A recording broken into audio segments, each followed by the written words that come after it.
Uh, hey, folks. I have no idea if anyone's watching.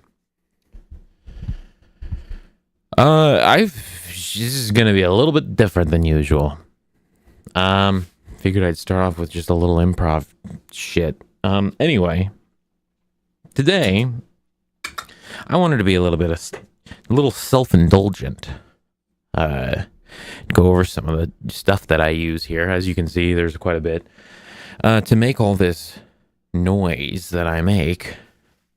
And I figured it'd be cool to do it live so that if anyone has any questions, they could ask and I could answer or I could demonstrate. But alas, no one is here, which is something that I definitely should have seen coming because I only have 123 subscribers on YouTube as of making this video.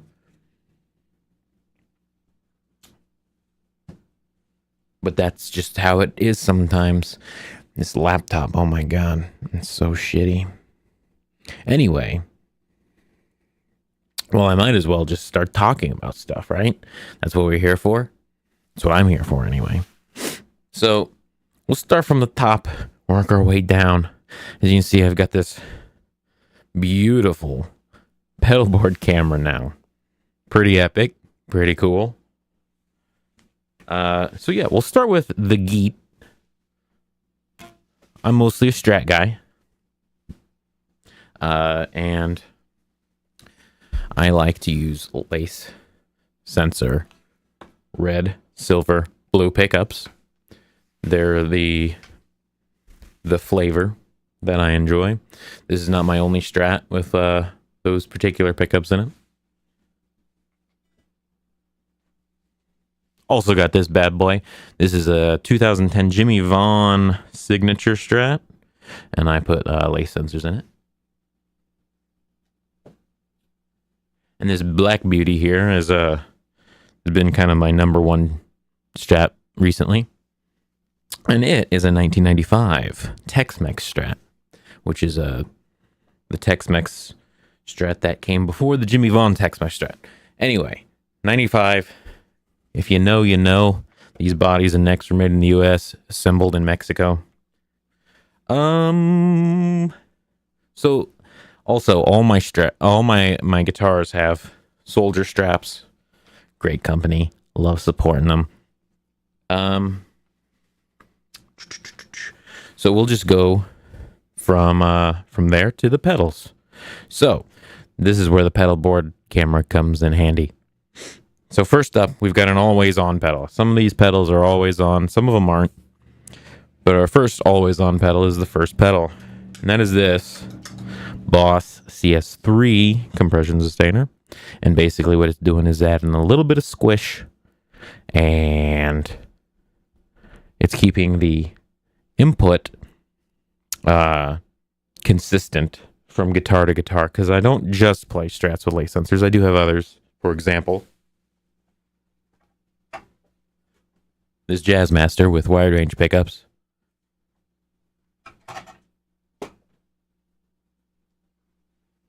This Fender Cyclone with no pickups. Yeah. So not just these pickups, but you know. And you know, sometimes you get a little bit of volume inconsistency. And sometimes it's nice to be able to fix that with a compressor. So that is this pedal's job. Next up, we have Small Stone. So Small Stone, as you know, is maybe you don't know, I don't know. It is a phaser. It is Electro-Harmonix phaser. Makes things go swoosh. Nice and swooshy. We like it. I like to keep it around noon. Usually have the color switch off. But if I'm sitting on the floor, which sometimes I do, I'll probably do like a floor stream at some point. And sometimes I like to kick it on when I do some fade-ins, which I'll demonstrate when we'll cross that bridge when we get to it. Next up, we've got a Rat. The beloved. The beloved rat. Everyone needs a rat pedal. I have mine set to a pretty low gain, so it's just kind of distorting a little bit. You can get pretty crazy with these. I also have mine set pretty dark. I'm just gonna be adjusting this microphone the entire time, aren't I? But yeah, it's pretty dark. I don't like super bright distortions usually, especially this early in the chain. So yeah, rat, classic rat. Everyone knows what a rat sounds like, even if you don't know that you know what a rat sounds like. And then we've got the heavy hitter, the Electro-Harmonix Russian Big Muff Deluxe. So this is one of those little green Russian Big Muffs, except it's got a few extra features on it, notably a noise gate. So you hear it's silent. You don't hear anything. That's pretty epic because Big Muffs are very hummy pedals. So that's useful. It's got a wicker switch. I don't use it because it's a little too noisy. It's got a blend control. I don't use it because I'm not playing bass.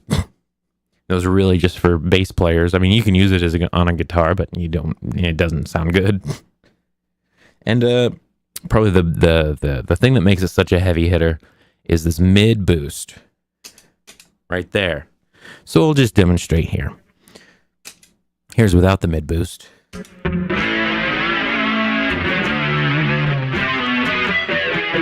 Right?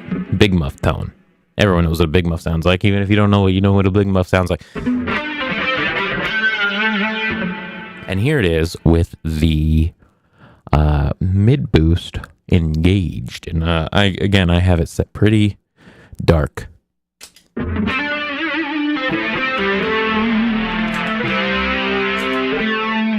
It's subtle, but it's there. It helps it to cut through a mix without changing the overall kind of character of the distortion.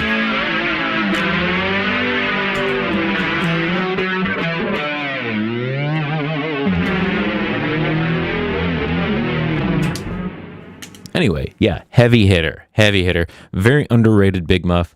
I mean, the Green Russians are pretty popular. A lot of people have them. I actually have one too. We'll get to it. But yeah, this is a very underrated Big Muff. If anyone out there is watching, which no one is, and you're looking for a good Big Muff pedal, I recommend the hell out of this one. All right. Anyway, moving on. From there, we go up to this SD1.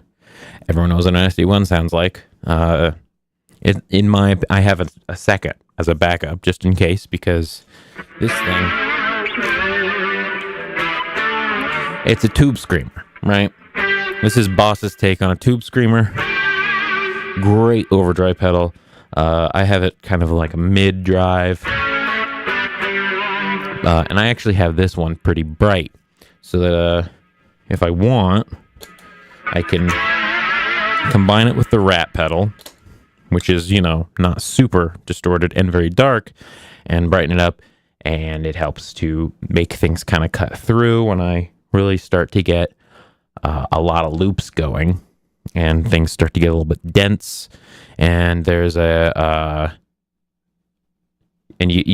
gets difficult to actually hear what's going on. From there, we are going up into this little blue plastic box, which is a Behringer Tube Amp Modeler. And this, I'm not using an amp, right? This is what everything sounds like with this guy off. And this is another always on pedal, or at least usually always on. Which is its sound,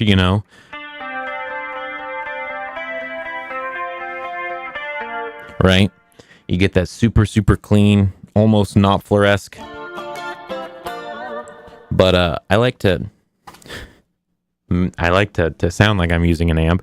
But the thing is I can't run the looper through an amp because I have a lot of stuff going into the looper, and we can't be having all that stuff colorized by a guitar amp. So this just makes it sound a little bit more like it's running through an amp. I have it set very, very clean. This can do like Sans amp kind of distortions. It's pretty cool. It is plastic. It's a Behringer. So that's another reason that it's always on. I don't like stomping on plastic pedals. Who does? But it does sound really, really good. These little things hit way above their weight class. Another one that I highly recommend. I think they're only like $30, so go get one. From there, we are going into an invisible pedal. It's a super secret pedal, and it's mounted underneath the board. So since it's underneath the board, you can probably guess that it is always on, and that is an Electro-Harmonix Soul Food. You've been hearing it this whole time. I tricked you. Now, this is very subtle. Again, I have it set very clean. A lot of my pedals, except for the Big Muff, really, are not super, super saturated, right? Like, there's some... Like, you can... And the point of that is you can stack stuff without it getting a little bit too out of control. And the Soul Food I have very clean. And basically, it's clean enough that when I don't have anything else on, you can turn it on and off. And I set it up like this, obviously, before I put it underneath the pedal board. But you can turn it on and off, and you don't hear a tonal difference, like, at all, or at least very little with it on or off. So why do I have it? Because when I start engaging some of these other dirt pedals, like the Rad or the Big Muff or the SD1, what it does is it starts putting more volume into that Soul Food, and then it starts to saturate the mid-range, and it just makes it a little bit creamier sounding. I don't need it, but it does. It makes things sound just a little bit better, I think. And then from there, we're going right to this big old Boss ME50, and this was one of my first pedals. This is a this thing has been gigged so heavily since I got it, and it is just, there's so much going on here. So first off, the ME50. What makes the ME50 great is the fact that it is a multi-effects unit that essentially functions like a small pedal board would. It's all pre-routed, right? So it has a compressor, but the compressor's first in the chain. You've got your drive here, which again I have pretty clean. It's really, again, just to make things pop. If I really need to, I rarely use the drive on here. And then I have a chorus on, usually all the time, not always, but usually. And then the internal guts of the ME50 put this expression pedal in between the modulation, which is the center pedal here, and the delay, which is the last pedal here. That way you can have trails if you use the delay pedal, and you can do stuff like this without it killing the trails of the delay. See, I backed off the pedal there. The delay keeps going. I think that's really, really cool. And it has knobs. It doesn't have screens. And you can save presets. I'll talk about the presets briefly in a second. I have this. Also, this is a volume pedal when it's not engaged. When you engage it, it turns into, whatever you want it to be, pretty much. But this far into the chain, having it as a wah really, really gets a little unwieldy. I need to get a wah pedal separate. Anyway, so I ride that volume pedal a lot, being a live looper. Which, by the way, is another reason that I use lace sensors, is because you can already hear just the little bits of hum, right? And with traditional Strat single coils, that gets bad. No one wants to hear a loop on top of a loop on top of a loop of 60 cycle hum. So anything to mitigate that hum really helps. The presets. So Oh, and I guess I should briefly say there's a noise gate. It functions kind of. There's a few different reverbs. I have just sort of a basic hall. You can kind of hear it. And then there's a tone modify, which kind of is like a speaker sim. There's a bit built-in speaker sim. If you go in the line out of the ME50 instead of the normal amp out, and that's what I use because again, I'm not using an amp. So basically, anything that has like a line out, I'm pretty much utilizing it to just get the most like amp-like kind of character out of my setup as I possibly can without having an amp. I might be talking to no one. Anyway, no one finds this interesting but me.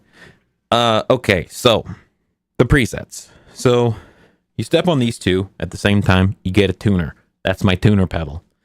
Pretty neat. Step on these two, you get presets.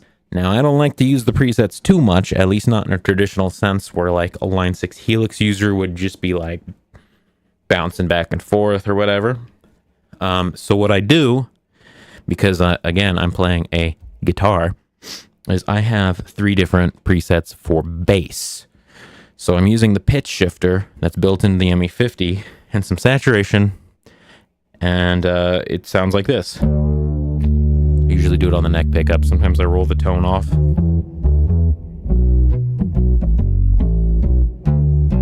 See? Okay, so that's a nice saturated bass tone. And since, you know, bass, you don't really have to bounce from preset to preset. And I'll show you why I don't like to bounce from preset to preset. And it's because you hear that little pause in between. Yeah, that doesn't sound good when you're actually performing. So that brings me to the second preset, which is just a heavier distorted. And it's a really rudimentary kind of fucking pitch shifter where it doesn't track super great. So you're not going to be playing, you know, chords or anything, but it's good for single line bass.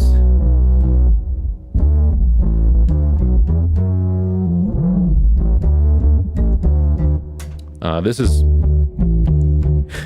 it sounds dirty until you compare to that other one. And then the third one. Third one has an additional octave. Because this, you can actually set this expression pedal to be an octave pedal as well. You can, like a whammy. So what I do is I add an additional octave to it, and it gets stupid low. Anyway, so those are the presets. I usually keep it on the first one because it's the most mild. And that's the ME50. It's a really, really, really, really great piece of gear. I've had mine forever, and I love it so much. I bought a second one. I found one for like $120. It was a steal. If you can find one for under $150, buy it. Absolutely buy it. You will not regret it, and you'll come back and you'll thank me in the future in the comments. Yeah. So from there, we're going into this. I'll use my foot as a pointer here. We're going whoop to there. All right. Now this is a Dynacomp. Everyone knows Dynacomps, right? Without, with. So you might be asking yourself, why do you have a Dynacomp so far in your chain? You probably aren't asking that because I don't know. I don't know if anyone cares. Because I like to compress the reverb sometimes that's coming out of the ME50. So you get those big reverb. Listen to that reverb trail, baby. Right? That's what Kevin Parker from Tame Impala does. He has a Holy Grail reverb going into a Dynacomp. And he gets that really big sort of, you know...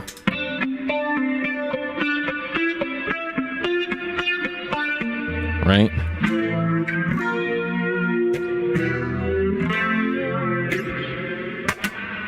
And it sounds really cool. And you know, it's a little bit difficult to use when it's that far into the pedal chain. So it's kind of like a special effect, right? At that point. Or you really got to have a really like sparse kind of arrangement in your loop to utilize it properly. but it's fun. I have a handful of compressor pedals, and the Dynacomp works the best for having it that far back in the chain. I like the Boss compression sustainer at first because it's a very tweakable compressor. I know we're going like we're backtracking big time, right? But it just keeps things nice and smooth. It's a great pedal. Anyway, from there, we're almost done with the pedals. Don't worry. From there, we're going shoop right here to this Boss Super Chorus. And you may have noticed my guitar is in stereo this entire time. It's in stereo. Now it's in mono. The reverb's still in stereo, but yeah. Well, not all the reverb. We'll get to it. So the Super Chorus, sometimes you need something center panned when you're doing a loop. Sometimes the arrangement that you're doing on the fly calls for something that's just dead in the center, right? I like to actually have the bass center pan if I'm using this for bass. Otherwise, I like to have it on a lot to just add a nice big stereo sweep to everything. And yeah, it's a Super Chorus. It's running in stereo. That's that. We go down, swoop down into the DD20, the venerable Boss DD20 Giga Delay. Now this is beloved, right? It was forsaken in its time. When it was discontinued, it was rediscovered, and you know what? I'm happy to have one. So basically, it's running in stereo as well, and I have it set to the modulation because I like, right? You got that stereo wobble, and you can get in there and tweak the parameters of that. But so even if my guitar is mono, the echo's still in stereo, but it's not a ping pong stereo delay, right?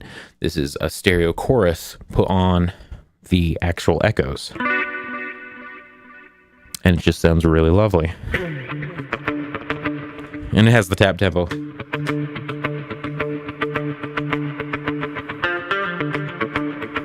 Right?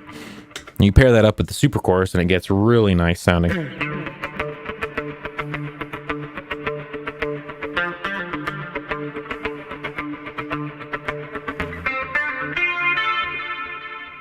Lovely pedal. Love it. I have the tone. I mess with the tone sometimes. Sometimes I'll crank it up. Sometimes I'll crank it down. Right now it's in just noon. Basically everything's at noon. And then there we go in stereo into the big boy looper, the RC300. Now, I'm just going to start off by saying my first track doesn't work. This button is dead. I don't know why. Don't know what broke about it. I haven't been able to fix it. Nothing seems wrong with the board. I don't know. So what I do is I use the stop button, which still works, as a tempo button, right? So I set the tempo because it's got tap. Right? Now we've got a hi-hat clicking away in time to whatever I want to record. Now I can pair that up with the tap of the stereo DD20, and what do you know? Oh, and it is in dotted eighth time.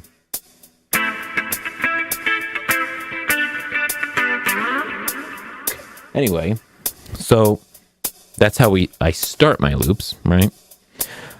I have assigned the expression pedal because you can tweak all kinds of parameters in the Boss RC300. I have assigned my expression pedal to change the drum pattern from this hi-hat to this 909 4 on the floor stuff. Right? So now we're in Dance Party City, baby. Pretty cool. Now, The track 2 and track 3 function like normal tracks. I have track 2 set to fade out, so loop something real quick, hit the stop button, and it slowly fades out. Emphasis on slowly.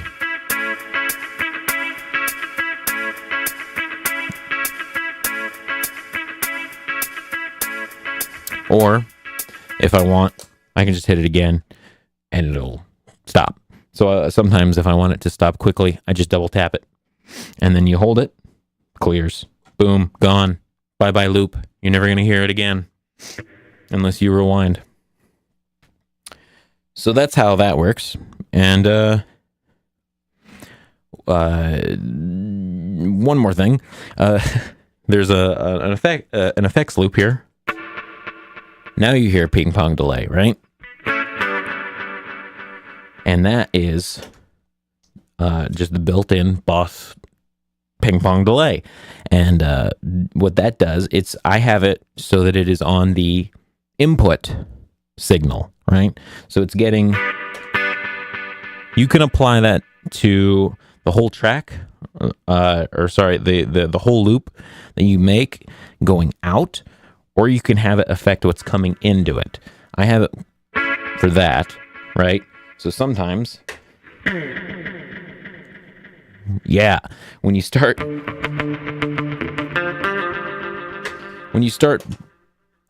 cranking up those delays, it gets really cool.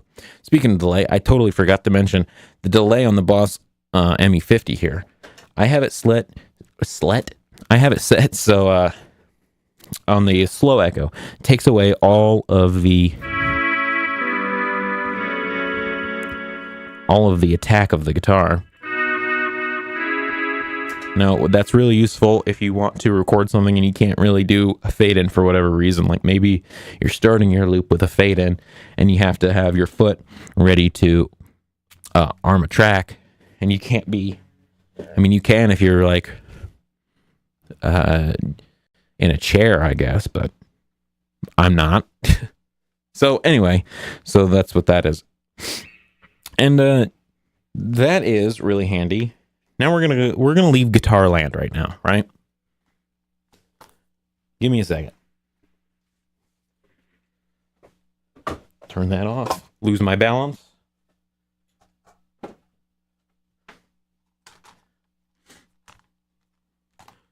Okay. We're leaving guitar land. All right. Here's what we're going into synth land. Now you may notice I played some keyboards on that opening jam. So I have the keyboard. This is I don't know if you can see it. I have a stereo cable running out of the front headphone jack of what is in this rack case right here. And this is a Roland JV1080 with the orchestra expansion built right into it. And I'm probably going to do a whole other live stream just going, because I want to go through all of the presets in this thing. There's like 1,000. So I have that going into the aux in of the RC300, so I can have stereo strings if I want, right? What this also allows me to do is put delay on whatever comes out of this box. I'm controlling it with this old, worn out, beat to hell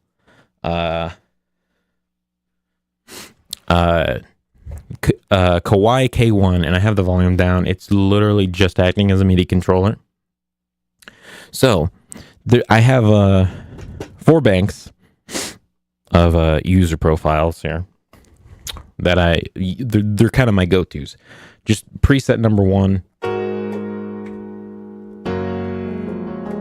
just a classic piano, right? Not bad.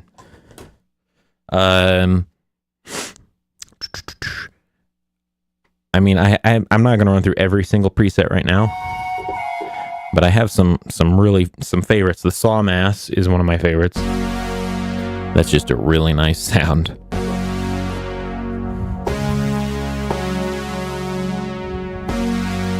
Yeah. Okay. So And then I've got some bass sounds in here as well. Like, this is just a pretty fat saw. This is the Super JX bass, which is this really nice, kind of snotty sounding stereo bass, which is really good. So like if I want to do like,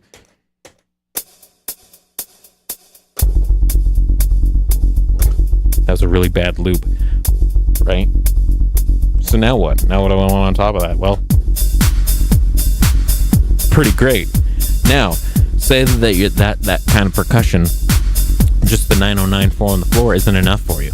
Well, I can switch over to this rhythm on the Roland here. There's a rhythm button, and I have a couple of drum sets that I created, and now I can add them in. Right?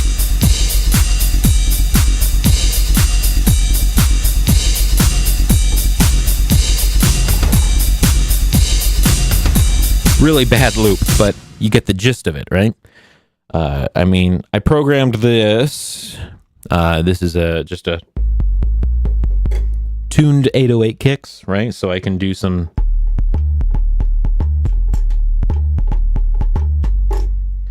cool stuff. So I have a lot of stuff. I'm a big fan of, whoops, wrong one. Tubular Bells. If you've followed me for any length of time, you'll hear it in literally every song that I make.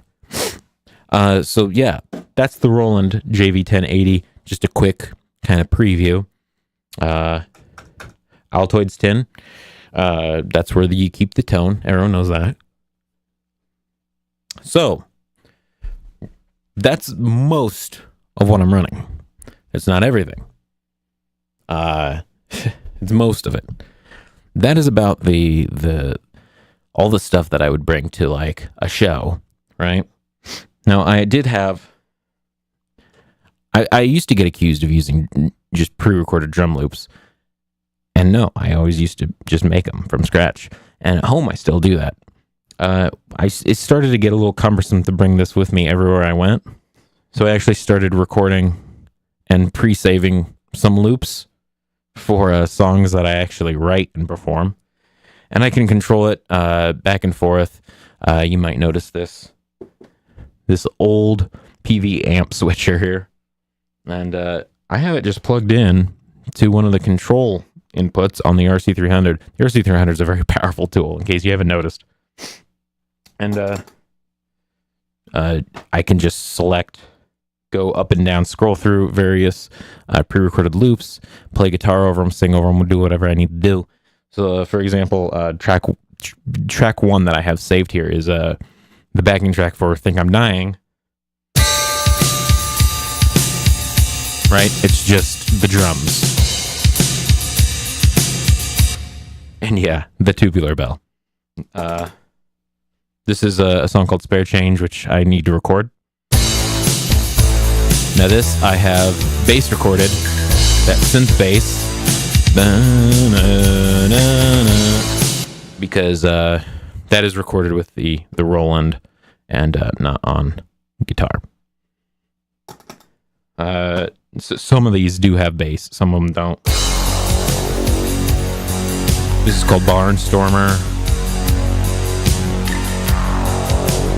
See, like, they sound finished until you realize that it's just the rhythm.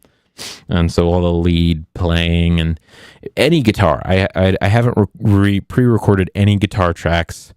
And before I started taking this with me, I hadn't pre-recorded anything at all. But it's a pretty, again, the RC300 is very powerful. This is maybe one of the best pre-recorded loops that I've got.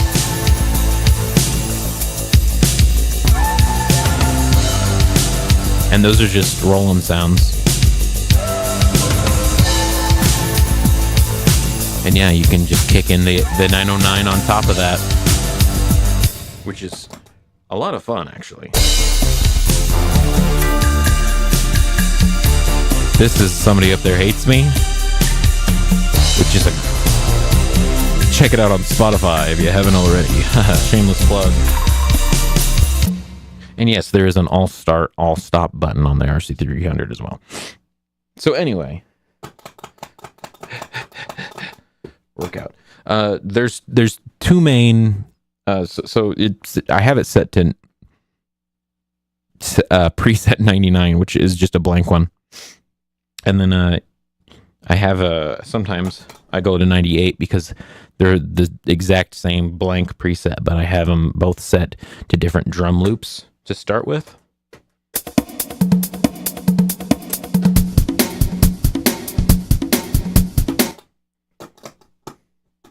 Yeah. Anyway, so that's the RC300 again, because I always forget to talk about certain stuff.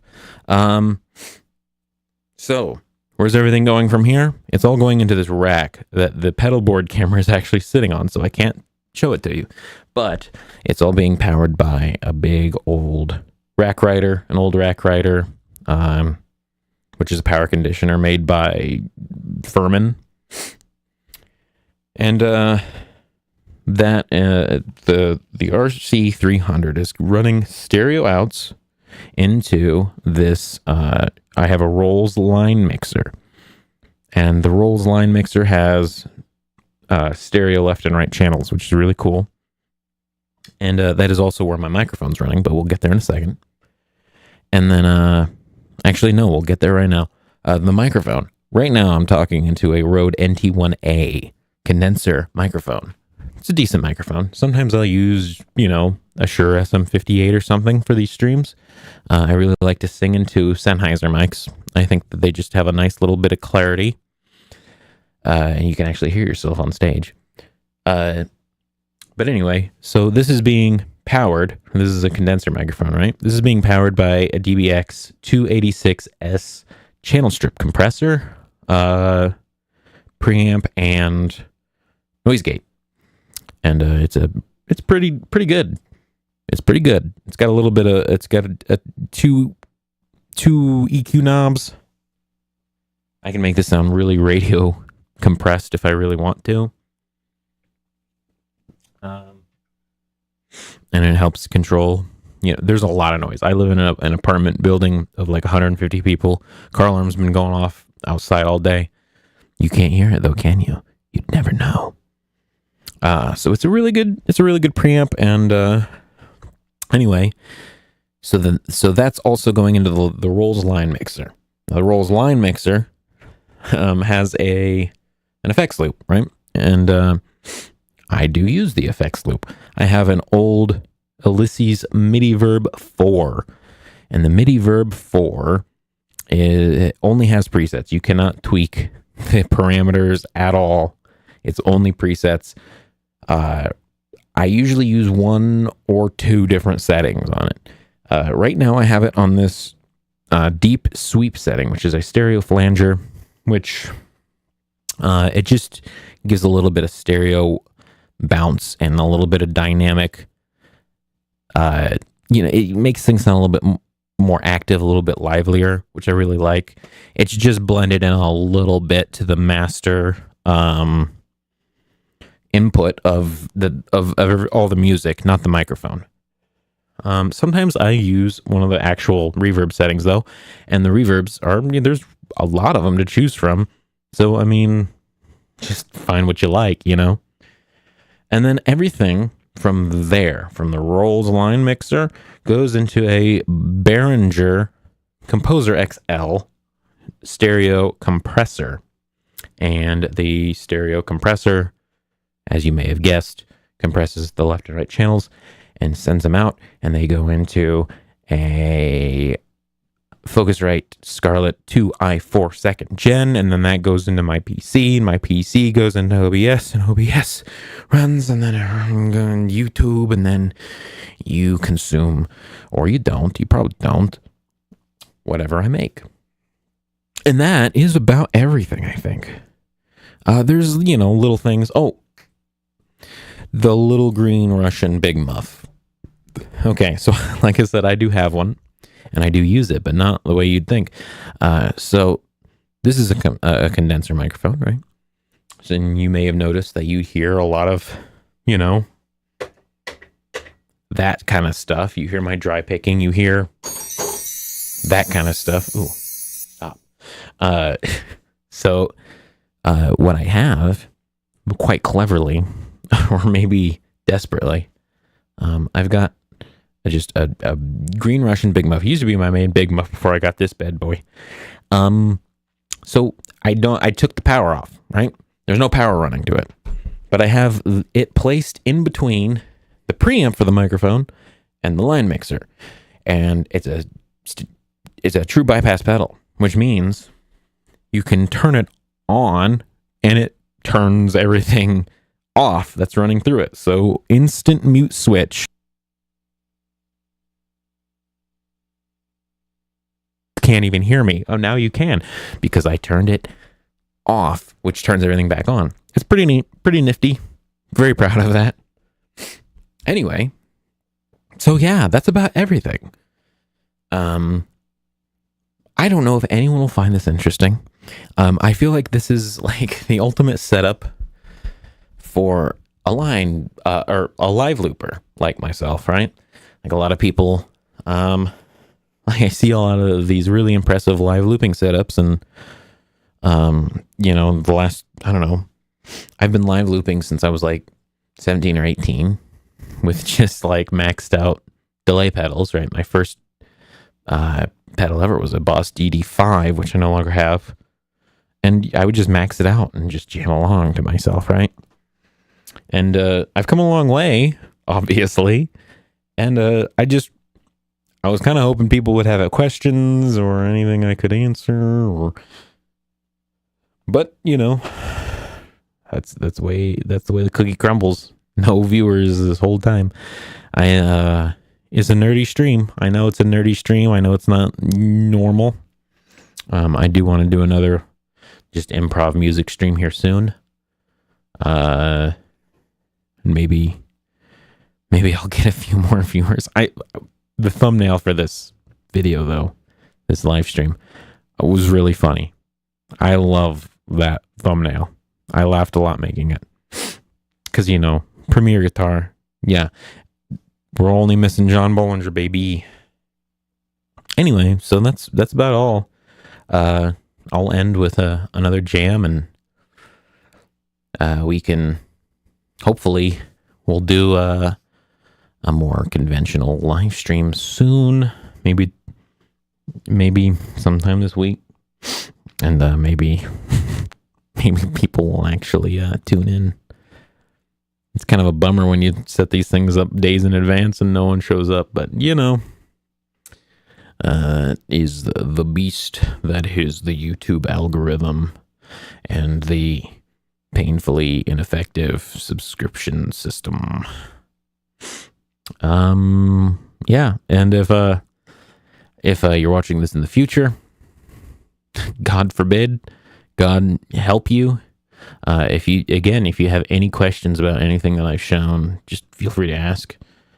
Usually when I do these streams, I have like someone ask about something, and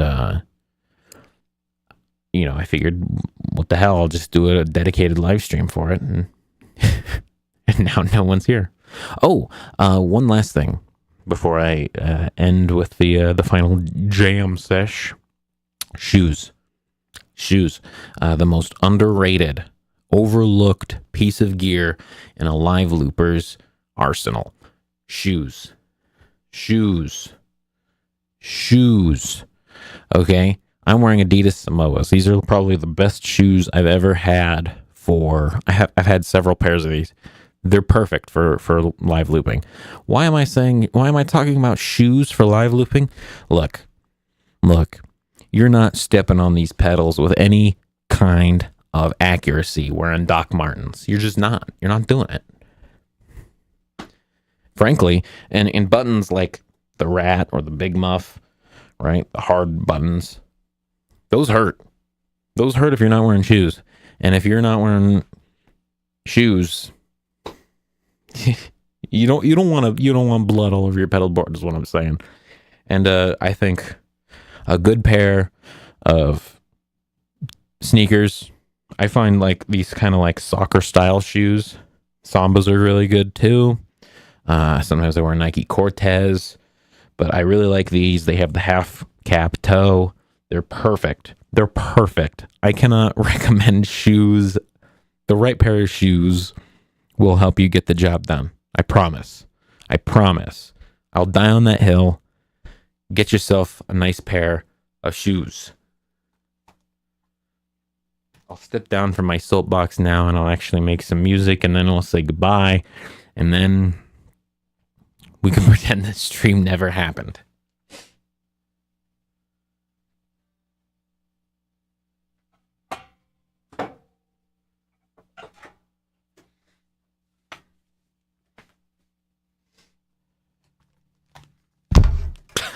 Yeah, we'll use the Jazzmaster. What the hell?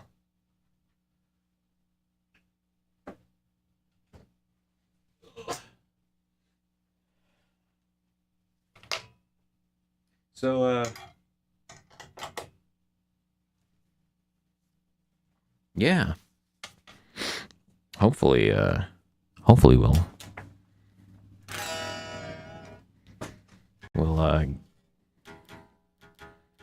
I gotta tune up, sorry. The weather's been absolute ass here. I can feel my fret. Last night I was just kind of practicing. And I could feel my fret edges getting sharper as the night went on. It's been cold and rainy. All right. So yeah, okay. I'll just play and that'll be it.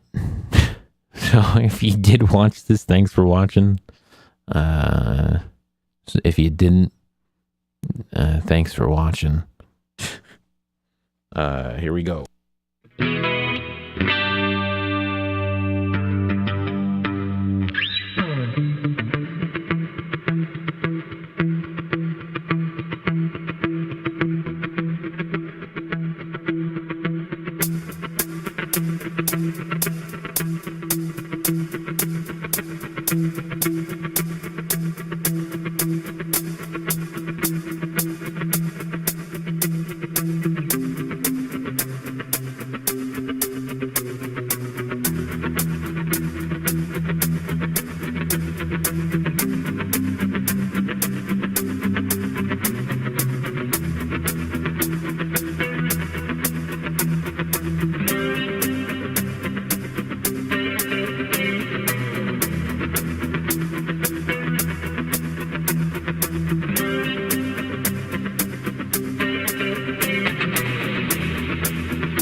Okay, that's it. That's it, everybody. All right, as always, if you enjoyed it, smash like and subscribe. And if you didn't, smash like. And